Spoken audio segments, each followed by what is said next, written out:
Professor Ayaan एक पुरानी नीलामी की दुकान में था जब उसकी नजर एक अजीबोगरीब चीज पर पड़ी। यह एक खस्ताहाल स्याह चमड़ी वाली डायरी थी जिसके पन्ने बोसीदा मगर रहस्यमयी थे। कुछ ही दिन बाद आयान ने अपनी साथी झारा के साथ मिस्र के सुनसान रेगिस्तान का रुख किया। उनका मकसद था एक खोई हुई कब्र की तलाश। रेत के नीचे उन्हें एक रहस्यमयी दरवाजा मिला जिस पर कदीम मिस्री निशान बने थे और बीच में एक लाल आंख जैसा निशान चमक रहा था। जैसे ही आयान ने दरवाजा खोला वे दोनों एक जमीन के नीचे बने मकबरे में दाखिल हो गए। मकबरे के बीच में एक पत्थर का स्तंभ था जिस पर वही रहस्यमयी डायरी रखी हुई थी।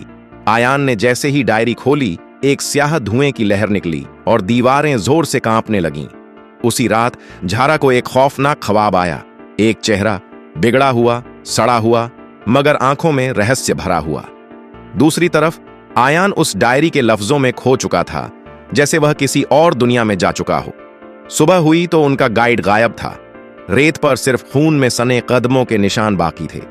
झारा ने आयान को रोकने की बहुत कोशिश की लेकिन वह तो क्लियोपैट्रा की ताकत के सहर में गिरफ्तार हो चुका था। अचानक मकबरे के बीचों बीच क्लियोपैट्रा की रूह जाहिर हुई। आधी मलिका, आधी सड़ी हुई लाश। एक तेज चीख सुनाई दी और आयान की लाश पल भर में राख में बदल गई। झारा उसके टूटे हुए चश्मे हाथ में लिए, आंखों में आंसू लिए वहीं बैठ गई। जब होश आया झारा काहिरा के एक अस्पताल में थी मगर उस डायरी का साया अब भी उसके साथ था। कुछ दिन बाद वही डायरी पेरिस के एक अजीब घर की नुमाइश का हिस्सा बन गई। मगर अगली सुबह अजीब घर में मौत का मंजर था। हर तरफ लाशें और डायरी गायब। झारा एक कमरे में खामोश बैठी टीवी पर पेरिस की मौतों की खबरें देख रही थीं। उसकी आंखों में खालीपन था, दर्द था, सन्नाटा था।